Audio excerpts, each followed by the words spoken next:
Episode number 99. Roman 15. Knitting. There had been earlier drinking than usual in the wine shop of Monsieur Defarge. As early as 6 o'clock in the morning, sallow faces peeping through its barred windows had descried other faces within, bending over measures of wine.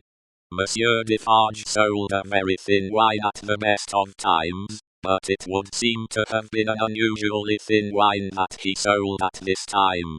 A sour wine, moreover, or a souring, for its influence on the mood of those who drank it was to make them gloomy.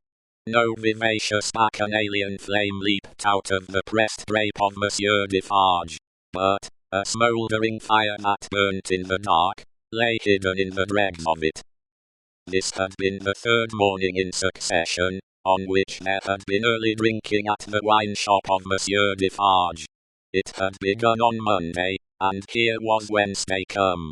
There had been more of early brooding than drinking, for many men had listened, and whispered and slunk about there from the time of the opening of the door, who could not have laid a piece of money on the counter to save their souls.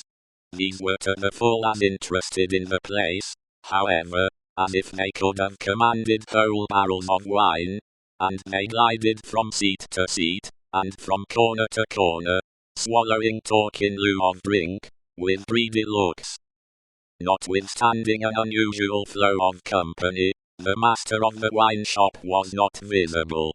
He was not missed, for nobody who crossed the threshold looked for him, nobody asked for him. Nobody wondered to see only Madame Defarge in her seat, presiding over the distribution of wine, with a bowl of battered small coins before her, as much defaced and beaten out of their original impress as the small coinage of humanity from whose ragged pockets they had come.